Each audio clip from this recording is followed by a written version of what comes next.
ពងមាន់មួយ3000អត់ពងមាន់2000ហើយបដាជ័យដាក់ពោត ជ័យដាក់ពោត4000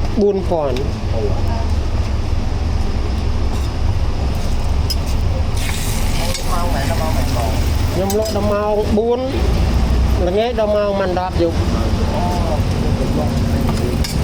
បាទទីតាំងហ្នឹងទៅលោកថ្ងៃគេបង ផ្សារតូច តូច បាទ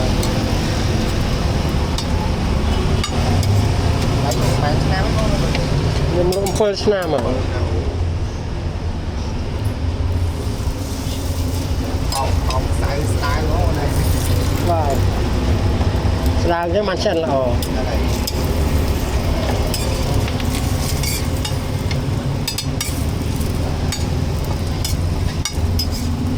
ោកចាំកំងម៉ែបែបនេះលេខទូរស័ព្ទទេបង បាទមានណា ខ្ញុំលេខទូរស័ព្ទ088 23 32 542អឺរៀនអីឲ្យ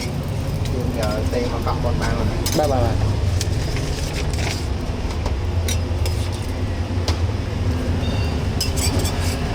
មកសាច់ផ្អែមហ្នឹងបង បាទ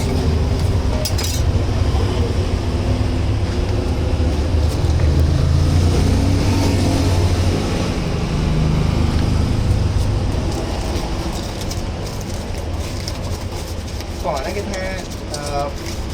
ពាក់ស្រោមដៃវាយកាតហើយ អស់បាយអកានោះ អត់កាតហ្មងបាទ បាទបាយទៅវាស្អាតស្អាត អត់ហ្មង ណាមួយយើងទៅពិបាកយើងអាប់លុយអាប់អីពិបាកដែរ ស្រួលណា អត់